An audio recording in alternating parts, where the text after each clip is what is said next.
Buenas tardes, mis estimados estudiantes de métodos estadísticos. Hoy vamos a repasar a repasar la materia de las medidas de asociación y las pruebas de hipótesis de independencia. Voy a empezar por el caso de las medidas de asociación con variables cualitativas. Y aquí, si ustedes llegan al final de este video, verán por qué empiezo con las pruebas de hipótesis y después me refiero a la asociación con variables, a las medidas de asociación como tal. La independencia se puede entender como el concepto opuesto a la asociación. En otras palabras, desde el punto de vista estadístico, cuando tenemos variables cualitativas, si dos variables son independientes, quiere decir que no están asociadas. Entonces, cuando se tienen variables cualitativas, generalmente se habla de independencia entre variables cuando se desea analizar la relación entre las mismas. Estas pruebas de independencia ustedes las vieron en el curso de Estadística Introductoria 2 y de hecho, como explico bien en el material del aula virtual, en realidad las pruebas de independencia que ustedes vieron, la famosa prueba de hipótesis de chi cuadrado, que aquí le estamos llamando x cuadrado de Pearson, se basa en pruebas de hipótesis de bondad de ajuste a una distribución de probabilidad conjunta de dos variables independientes. Entonces, lo que ustedes originalmente vieron como una prueba de independencia, en realidad es una prueba de hipótesis de bondad de ajuste. Esto ustedes lo vieron también en Estadística Introductoria 2. Supongan que ustedes tienen una tabla con dos variables. Si ustedes saben que esas dos variables son independientes entre sí, entonces se cumple el criterio de que la probabilidad de A intersección B es igual a la probabilidad de A por la probabilidad de B. Básicamente, esa distribución de probabilidades es la que le da el sustento teórico a la prueba x cuadrado. Entonces, les ofrezco como ejemplo para los cálculos que vamos a hacer esta tabla inventada y que es nueva con respecto de la materia.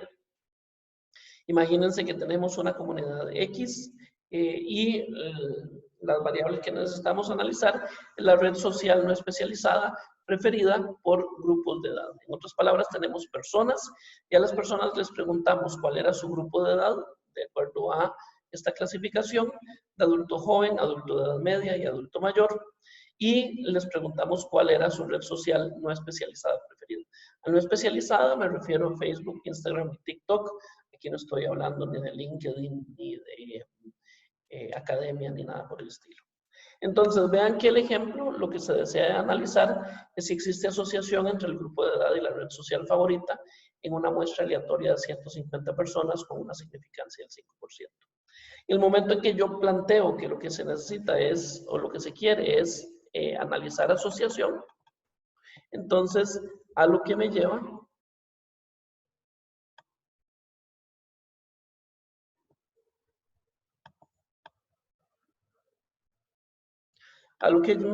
es a plantear la siguiente hipótesis nula, que la red social favorita y el grupo de edad son independientes. Y la hipótesis alternativa es que la red social favorita y el grupo de edad no son independientes. Implícitamente, esa hipótesis nula es equivalente a decir que las frecuencias de la tabla provienen de una distribución conjunta de variables independientes. Y la hipótesis alternativa, que las frecuencias de la tabla no provienen de una distribución conjunta de variables independientes. Ahora vean que tengo dos variables cualitativas. Uno es la red social, hablo de Facebook, Instagram y TikTok, y otra es el grupo de edad, no en términos numéricos, sino en la clasificación de adulto joven, adulto de edad media y adulto mayor. Ahora bien, para analizar la independencia, se puede escoger la prueba x cuadrado de Pearson o la prueba de razón de verosimilitud, la que denominamos la prueba g cuadrado. Para ambas se requiere calcular los valores esperados. La fórmula tradicional, que era que el f sub i, que sería igual al valor esperado jk, ustedes vieron en otros cursos que era el total de fila por el total de columna entre el total total. Esa era la fórmula tradicional que les daban. Pero por la definición dada anteriormente en términos de distribuciones de probabilidad conjunta, básicamente el f de i o el f sub i, el f mayúscula sub i o el valor esperado jk es igual a n por la probabilidad de la intersección entre fila J y columna K. Y bajo el supuesto de independencia, eso es equivalente a N por fila igual a J por columna igual a K. Entonces, para efectos de examen, ustedes calcularán los valores esperados con esta fórmula. Pero para efectos de una pregunta teórica, ustedes tienen que saber esta equivalencia. Ustedes tienen que saber que de ahí es de donde surge el valor esperado.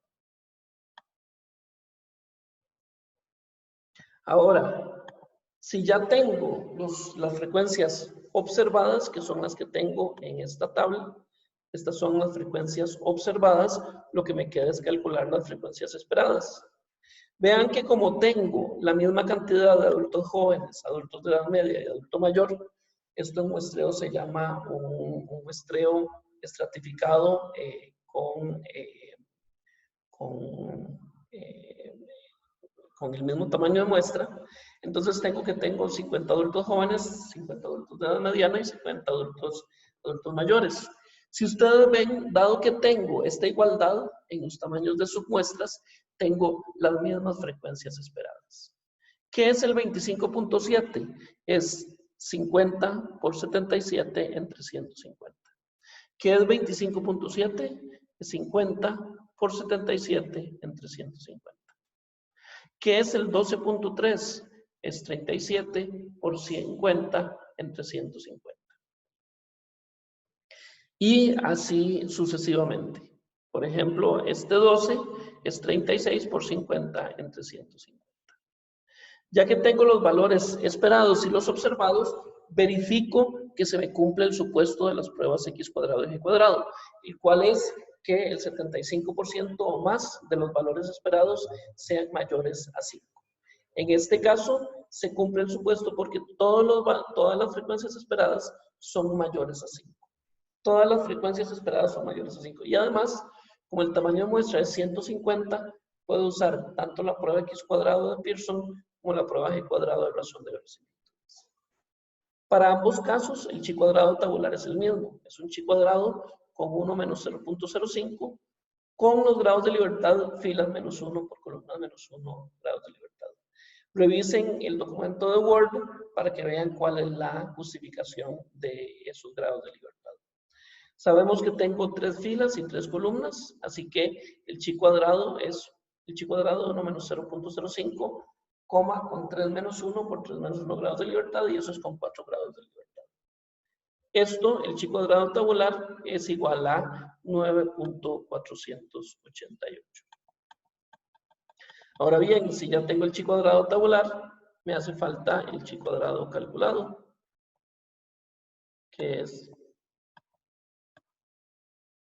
lo que tengo a continuación. Esta es la fórmula que, según el libro de Gutiérrez Espeleta, sí que sigo con la fórmula de Gutiérrez Espeleta, y estas son cada uno de los sumandos. Vean que aquí lo que tengo son fracciones. Esto sería 4 menos 25.7 al cuadrado entre 25.7. 20 menos 12 al cuadrado entre 12. Vean que el 4 y el 20 provienen de esta fila. Si yo, por ejemplo,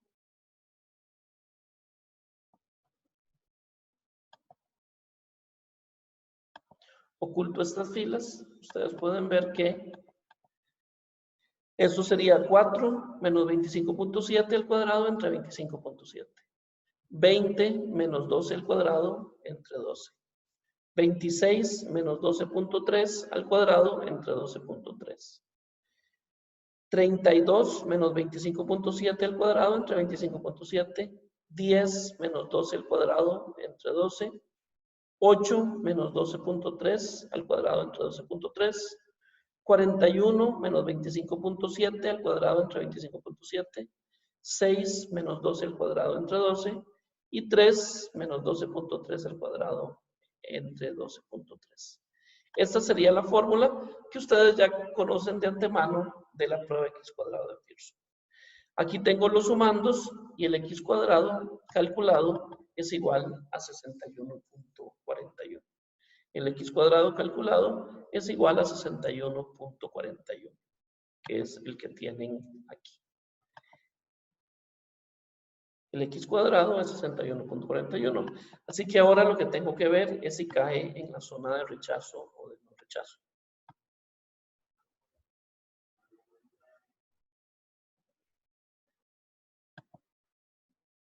Aquí tengo las zonas de rechazo y de no rechazo.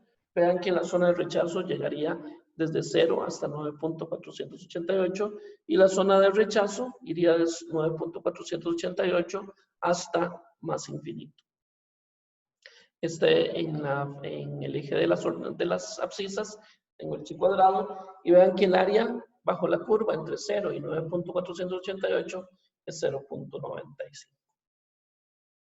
Obviamente pueden ver que el 61.41 cae en la zona de rechazo, entonces rechazo H0. El chi cuadrado calculado, que es 61.41, cae en la zona de rechazo, entonces rechazo la hipótesis nula. Y llego a la conclusión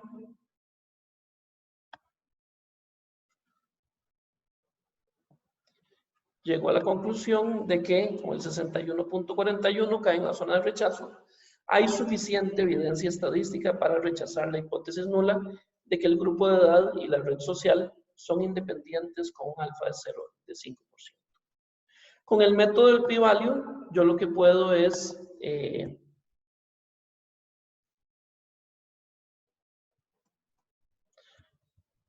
yo puedo también calcular a partir de la información que tengo. Con el método del p-value tengo mi chi cuadrado calculado y el p-value es observar ese valor o uno más extremo. O sea, la probabilidad de que el chi cuadrado sea mayor o igual a 61.41 con 4 grados de libertad. Si buscan, esta es una cifra muy, muy baja que no les aparece en la tabla, pero nosotros podemos decir que es casi cero. Y se llegaría a la misma conclusión. Hay suficiente evidencia estadística para rechazar la hipótesis nula de que el grupo de edad y la red social son independientes con alfa de 5% porque el p-value es menor al alfa. Casi cero es menor a 0.05. Noten que para efectos prácticos, el que yo diga que rechacé la hipótesis nula de que el grupo de edad y la red social son independientes, eso lo que me indica es que estas dos variables están relacionadas.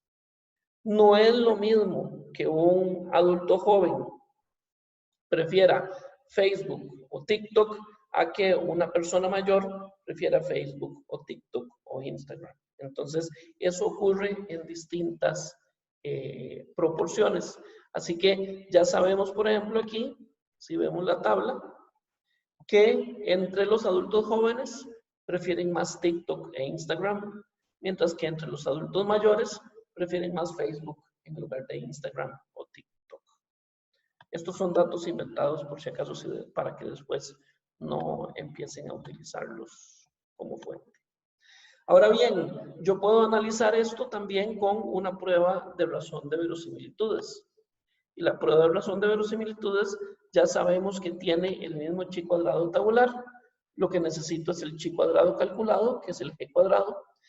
Recuerden que yo en la materia del curso, yo les he dado esta fórmula, que g cuadrado es igual a 2 por la suma de fi, de f minúscula i por logaritmo natural de f minúscula i, menos sumatoria de fi por logaritmo natural de f mayúscula i. Pero eso yo lo puedo replantear como 2 veces sumatoria de f sub i por logaritmo natural de fi entre f mayúscula i. Y esto es lo que estoy haciendo aquí. Estos son los valores. Aquí sería 2 por, y aquí tengo toda esta suma, que es 4 por logaritmo natural de 4 entre 25.7, más 20 por logaritmo natural de 20 entre 12, más 26 por logaritmo natural de 26 entre 12.3, más 32 entre, ahí lo hago un poco más.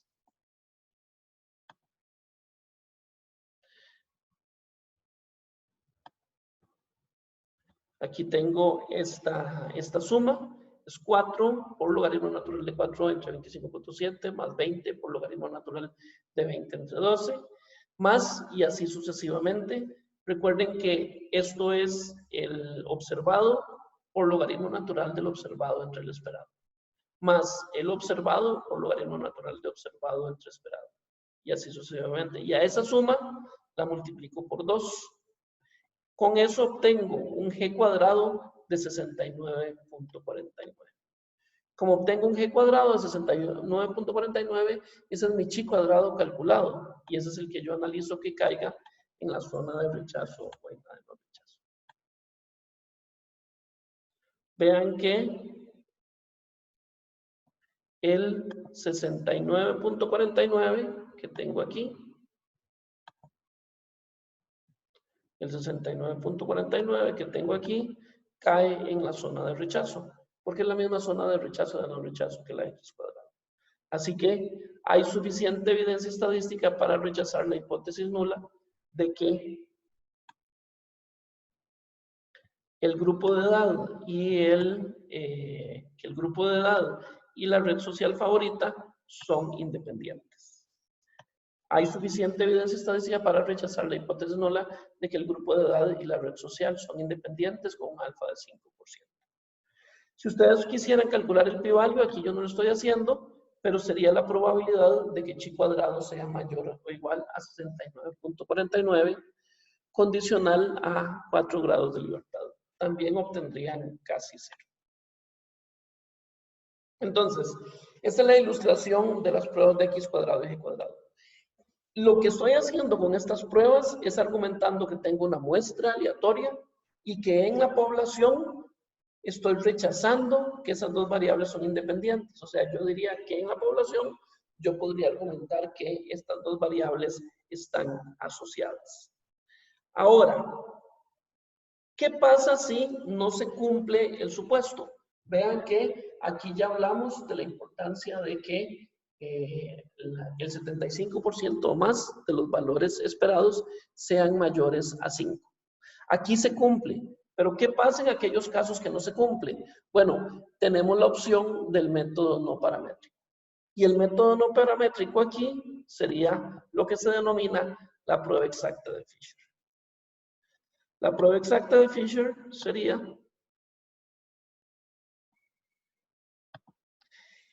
cuando no se cumple el supuesto de que el 75% o más de los valores esperados sean mayores a 5. Esto es muy frecuente con tablas con muestras muy pequeñas. Es la alternativa no paramétrica a la prueba x cuadrado y a la prueba g cuadrado. Y aunque existe una prueba exacta de Fisher para tablas de tamaño I por J, o sea, como la que teníamos antes, de 3 filas y 3 columnas, aquí solo ilustraremos la prueba para las tablas 2x2, que es de donde surge la prueba. Si quieren, yo después les puedo dar material para que ustedes vean cómo se calcularía la prueba exacta de Fisher con tablas I por J, pero ahí sí se requiere una serie de operaciones matriciales que aquí no son necesarias. Entonces, como ejemplo, ya no vamos a aplicar el ejemplo anterior, sino que vamos a utilizar este. También estoy hablando de la red social favorita, pero ahora estos son nada más jóvenes. Tengo 5 adolescentes, 7 veinteañeros, en total 12 personas. Y vean que entre los adolescentes, solo a 1 le gusta Instagram y a 4 le gusta TikTok. Y entre los veinteañeros, a 3 les gusta Instagram y a 4 les gusta o prefieren TikTok. Nuevamente, la hipótesis nula es que la red social de preferencia y el grupo de edad son independientes, y la hipótesis alternativa es que la red social de preferencia y el grupo de edad no son independientes. Entonces, si tengo esa hipótesis nula y esa hipótesis alternativa, y voy a utilizar también un alfa de 0.05, o sea, como un 5% de significancia, entonces aquí voy a utilizar la prueba exacta de Fisher. ¿Por qué? Esto se los dejo para que ustedes lo hagan en la casa.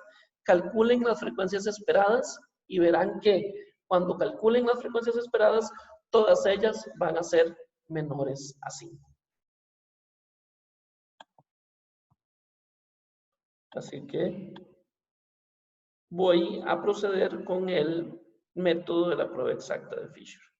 Ahora, el método de la prueba exacta de Fisher es muy particular porque al igual que las otras pruebas no paramétricas que vimos, aquí no vamos a poder utilizar el método de los cuantilos o el método de las unidades de medición, sino que se calcula directamente el p-value o probabilidad asociada a la prueba. Entonces, ¿por qué? Porque se calcula exactamente las probabilidades de todas las tablas posibles con los mismos conteos marginales, totales de fila y columnas. ¿Qué significa esto? Que la prueba exacta de Fisher es un antecedente del Sudoku. ¿Por qué del Sudoku? Porque yo necesito fijar estos totales, todos los totales de columna y todos los totales de fila, y tengo que crear todas las tablas posibles que se puedan hacer con esos totales de columna y esos totales de fila. ¿Cómo voy a hacer esto? Vean que aquí tengo 1, 4, 5, 3, 4, 7 y 4, 8, 12. Esto es lo que yo voy a denominar la tabla base que tiene, que es la que me dan los datos. La tabla base es la que me dan los datos. Entonces, tengo, esta sería la tabla base, la que está en anaranjado. Vean que exactamente estoy reproduciendo lo que tengo aquí. 1, 4, 5, 1, 4, 5, 3, 4, 7, 3, 4, 7, 4, 8 y 12. Y estoy poniendo en negrita los marginales. Estoy poniendo en negrita los marginales. Y si ustedes ven, pongo otras tablas con todos los marginales. Ahora, ¿cómo calculo los valores que están dentro? ¿Cómo calculo los valores que están dentro? Que aquí ya ustedes los pueden ver. Bueno, lo que hago es, tomo el valor que está en la esquina inferior izquierda, en la esquina superior izquierda, el valor que está en la esquina superior izquierda, y cuando voy hacia la izquierda, le resto 1. Si le resto 1, aquí tengo 0, y para completar la tabla, aquí necesito 4, 3 para que me sume 7 y 5. Esta tabla es diferente a la tabla base, pero tiene los mismos marginales. Ya no puedo seguir hacia la izquierda porque si le resto 1, aquí tendría menos 1 y no tiene lógica conteos con menos 1.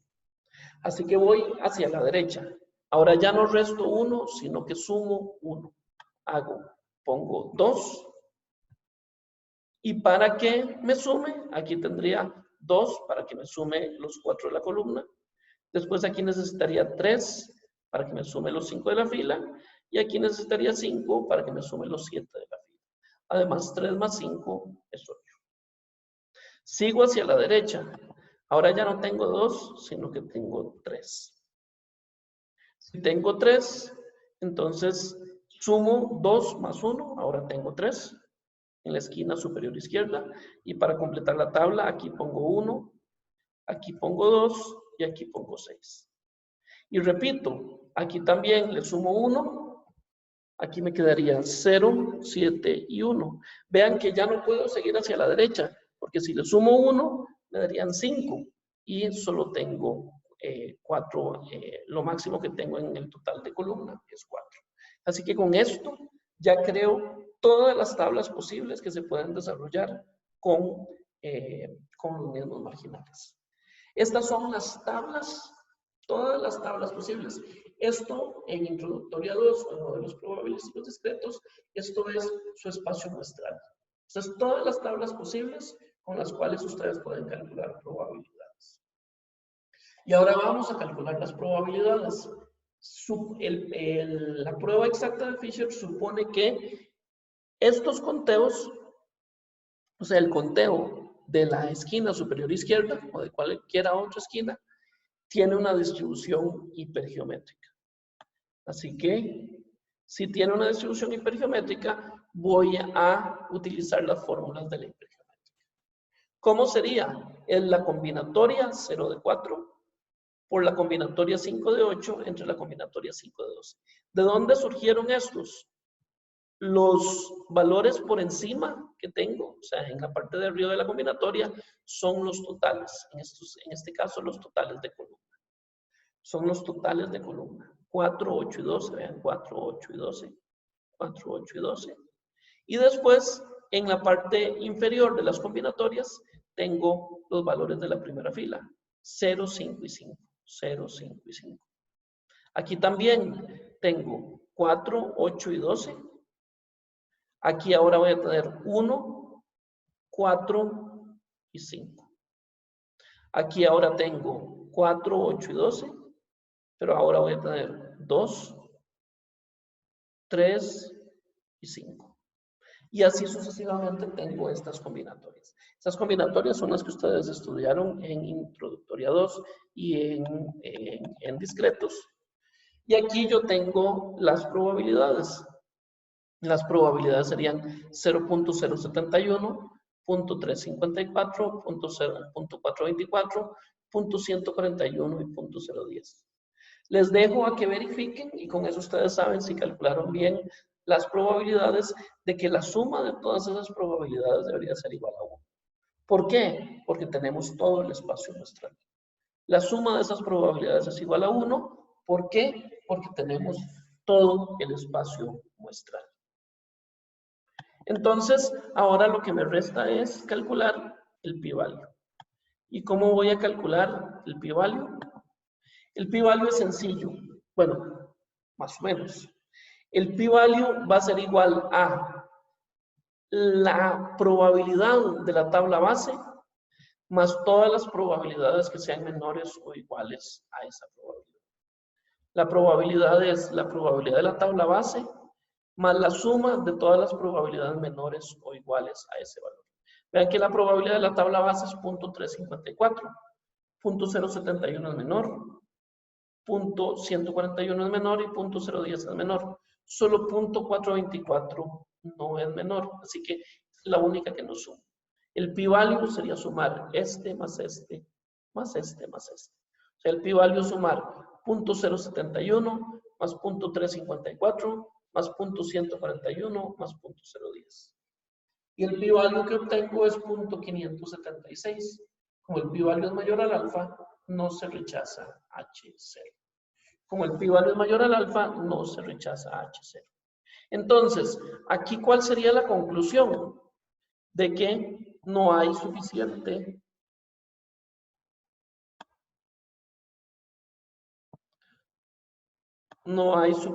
perdón, aquí sería, la respuesta es que no hay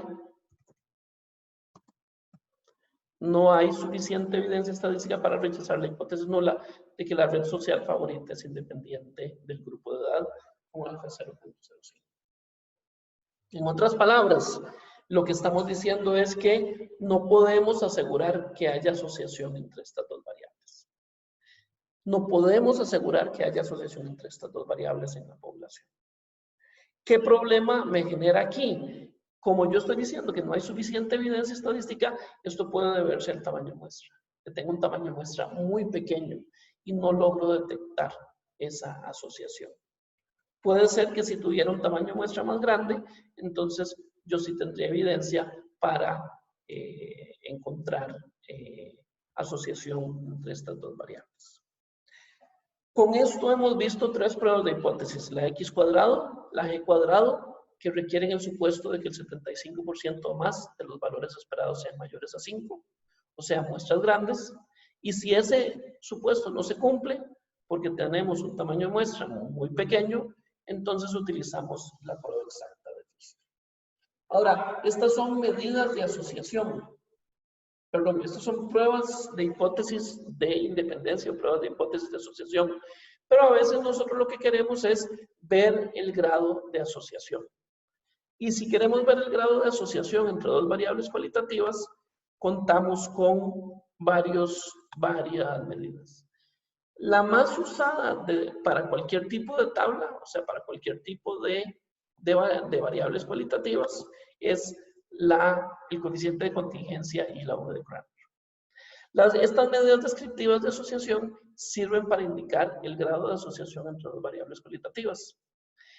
Sirven para tablas I por J, o sea, para tablas 2x3, 4x5, 6x8, siempre pueden calcular el coeficiente de contingencia y la V de Cramer. Para tablas 2x2 se pueden usar estas dos medidas, pero también el odds ratio y el riesgo relativo, que es con lo que terminaremos la clase. Ahora se retoma el ejemplo que teníamos antes. Se desea analizar el grado de asociación entre el grupo de edad y la red social favorita. Tengo la tabla y ahora voy a aplicar la fórmula. Y verán por qué es que empecé con las medidas de asociación. Porque la fórmula del coeficiente de contingencia y la fórmula de la V de Cramer se basan en el X cuadrado de Pearson. La fórmula del coeficiente de contingencia y el de la V de Cramer se basan en el X cuadrado de Pearson. Ya se calculó que el X cuadrado que era igual a 61.41. Así que sustituyo en la fórmula el coeficiente de contingencia, vean que es X cuadrado entre X cuadrado más N, todo raíz, es raíz cuadrada de 61.41 entre 61.41 más 150 y obtengo un coeficiente de contingencia de 0.539. La V de Cramer es parecida, es la raíz del X cuadrado de Pearson entre N por C menos 1, donde C es el menor entre el número de filas y el número de columnas. Donde C es el menor entre el número de filas y el número de columnas. En este caso, C es 3, porque tengo 3 filas y 3 columnas. Así que aquí lo que tendría es raíz cuadrada de 61.41 entre 150 por 2. Y obtengo una V de Cramer de 0.452. Tanto el coeficiente de contingencia como la V de Cramer van de 0 a 1. Cuanto más cerca de 1, más asociación entre variables. Y cuanto más lejos de 1, menos asociación entre variables. Así que aquí yo lo que podría decir, como tanto el coeficiente de contingencia es 0.539 y la V de Cramer es 0.452, como están cercanos a 0.5, o sea, más o menos equidistantes a 0 y al 1, yo diría que la asociación entre esas dos variables es moderada. La asociación entre esas dos variables es moderada. Ahora bien, yo puedo utilizar, como les dije, el coeficiente de contingencia y la V de Cramer en cualquier tipo de tablas. Ahora vamos a ver las siguientes medidas de asociación. Y las siguientes medidas de asociación que tengo son el odds ratio y el riesgo relativo. El odds ratio, cuando tienen tablas 2x2, pueden utilizar el coeficiente de contingencia y la V de Cramer. Sin embargo, los más usados con tablas 2x2 son el odds ratio y el riesgo relativo. De hecho, el concepto de odds ratio lo van a necesitar para el curso de regresión, cuando vean regresión logística. Recuerden este ejemplo que teníamos a los adolescentes veinteañeros. Les pido que en la casa, con estos datos, calculen el coeficiente de contingencia y la V de Cramer. Vean que aquí no tiene sentido hacer la prueba de hipótesis, pero sí pueden calcular el X cuadrado de Pearson para calcular el coeficiente de contingencia y la V de Cramer. Así que les dejo para que ustedes lo hagan en la casa. Ahora lo que yo voy a hacer es calcular el odds ratio con estos datos.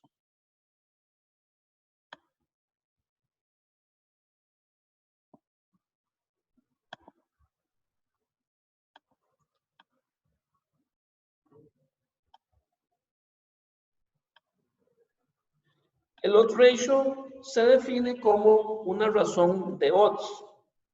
En español, el concepto odds es un concepto en inglés, o sea, es del mundo angloparlante, y en español la traducción directa es momios, pero aquí en Costa Rica nadie usa momios. Los profesores de la Escuela de Estadística han tratado de popularizar el concepto razón de ventaja, pero nadie en el mundo, salvo aquí en Costa Rica, les va a entender cuando hablen de razones de ventaja. Así que yo prefiero que utilicen el anglicismo odds. Y ahorita voy a explicar qué significa este odds. Voy a empezar con el odds ratio. El odds ratio es una razón de odds. ¿Y qué serían los odds? Los odds es la probabilidad de y igual 1 dado x igual 2 entre 1 menos la probabilidad de y igual 1 dado x igual 2. Todo entre la probabilidad de y igual 1 dado x igual 2 entre 1 menos la probabilidad de y igual 1, probabilidad de y igual 1 dado x igual 1 entre 1 menos la probabilidad de y igual 1 dado x igual 1. Este es un odds y esto que tengo en este denominador es otro odds. La razón entre esos dos, o sea, el cociente de esos dos, es el odds ratio. Ahora, lo importante para entender el cálculo del odds ratio es que yo tengo que definir mi evento de interés y cuáles grupos comparar y en qué orden. Entonces, mi evento de interés es preferir TikTok sobre Instagram. O sea, preferir TikTok. Y yo quiero comparar a los adolescentes versus los veinteañeros. Entonces yo calculo, sería la probabilidad de TikTok entre los adolescentes, entre o dividido por 1 menos la probabilidad de TikTok para los adolescentes o entre los adolescentes. Y todo eso lo divido por la probabilidad de TikTok condicional a los veinteañeros, o sea, entre los veinteañeros, entre o dividido por 1 menos la probabilidad de TikTok condicional a los veinteañeros. Vean la tabla. Entre adolescentes, la probabilidad de que escojan TikTok es 4/5. Entre adolescentes, la probabilidad de que escojan TikTok es 4/5. O sea que tendría 4/5 entre 1 menos 4/5. Y la probabilidad de que los veinteañeros escojan TikTok es 4 entre 7. Así que es 4/7 entre 1 menos 4/7. 4/7 porque es 4 entre 7, entre 1 menos 4/7. 4/5 entre 1 menos 4/5 es 4. Y 4/7 entre 1 menos 4/7 es 1.33. Cada una de esas dos cifras son un odds. ¿Cómo se interpreta? Se interpreta que por cada 4 adolescentes que prefieren TikTok, hay uno que prefiere Instagram.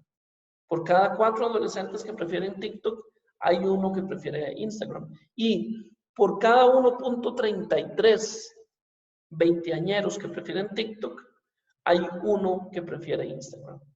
Por cada 1.33 veinteañeros que prefieren TikTok, hay un veinteañero que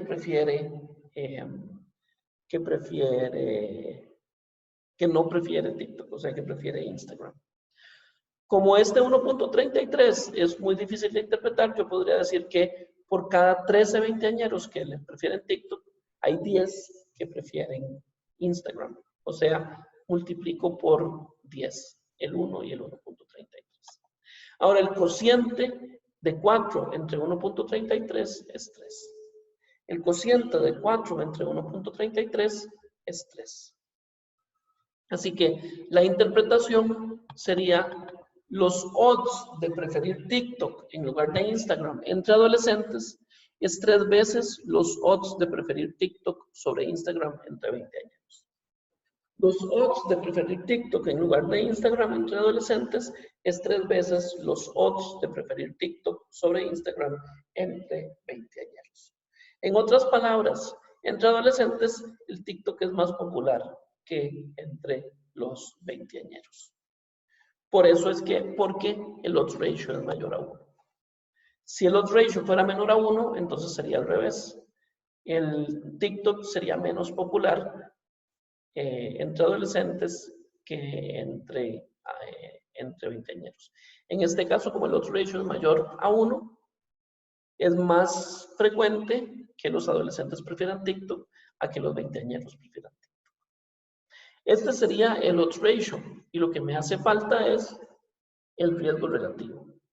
Y el riesgo relativo es muchísimo más sencillo porque es nada más la probabilidad de y igual 1 dado x igual 2 entre la probabilidad de y igual 1 dado x igual 1. O sea, sería igual a la probabilidad de TikTok dado los adolescentes entre la probabilidad de TikTok dado los veinteañeros.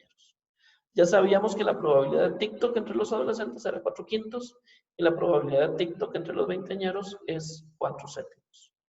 El riesgo relativo sería la división de estos dos. El riesgo relativo es la división entre estos dos y obtengo 1.4. ¿Qué quiere decir? Que la probabilidad de preferir TikTok en lugar de Instagram entre adolescentes es 1.4 veces la probabilidad de preferir TikTok sobre Instagram entre veinteañeros. Nuevamente la misma conclusión. Se prefiere entre los adolescentes, TikTok es más popular que entre los veinteañeros, porque el riesgo relativo me da mayor aún.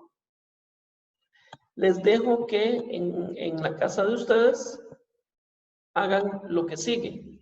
Como práctica, calculen el odds ratio y el riesgo relativo de ser veinteañero en lugar de adolescente, de ser veinteañero en lugar de adolescente, entre los usuarios de TikTok, perdón, el riesgo relativo de ser veinteañero entre los usuarios de TikTok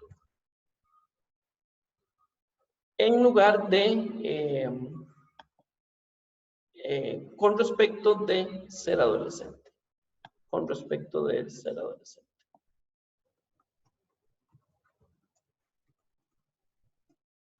Entonces, calculen el odds ratio y el riesgo relativo de ser veinteañero en lugar de adolescente entre los usuarios de TikTok lo voy a poner de esta forma. Calculen el odds ratio y el riesgo relativo de ser veinteañero en lugar de ser adolescente entre los usuarios de TikTok comparado con los usuarios de Instagram. Entonces, les dejo de práctica. Calculen el odds ratio y el riesgo relativo de ser veinteañero en lugar de ser adolescente entre los usuarios de TikTok comparado con los usuarios de Instagram. Con esto concluyo esta clase sobre pruebas de hipótesis de independencias y medidas de asociación para variables cualitativas. Muchísimas gracias.